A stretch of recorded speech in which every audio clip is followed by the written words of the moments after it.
Hello అందరికీ. ఈరోజు మెంతికూర లేకుండానే మెంతిపప్పు ఎలా చేశానో చూపిస్తాను రండి. ముందుగా 3 టమాటాలను కట్ చేసి పక్కన పెట్టుకోవాలి.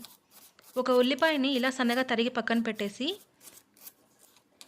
కారంకి తగ్గట్టు 5-6 ఎండుమిర్చిని తీసుకోవాలి. ఒక గ్లాసు కందిపప్పును అయితే తీసుకున్నాను. మీరు ఎంత క్వాంటిటీ అయినా తీసుకోవచ్చు. ఇలా చక్కగా కడిగి పక్కన పెట్టేసుకొని స్టవ్ వెలిగించి కుక్కర్ పెట్టి 3 టేబుల్ స్పూన్ ఆయిల్ వేసి పోపు దినుసులన్నీ వేయాలి. ముఖ్యంగా మెంతులు కొద్దిగా వేసుకోవాలి.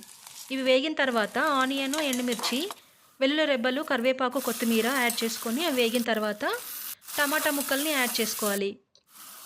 తర్వాత కడిగి పెట్టుకున్న కందిపప్పుని యాడ్ చేసుకొని చిటికెడు పసుపు, ఉప్పు యాడ్ చేసి వాటర్ తగినన్ని పోసి 5-6 విజిల్స్ వచ్చే వరకు ఉడకనించాలి. ఉడికిన తర్వాత ఇలా పప్పు గుత్తితో మెత్తగా మెదుపుకొని ఒక బౌల్లోకి సర్వ్ చేసుకోవడమే. అంతే, ఈజీగా టేస్టీగా తయారైపోయి మెంతిపప్పు. మీరు కూడా ఒకసారి ట్రై చేసి ఎలా ఉందో కామెంట్ చేయండి.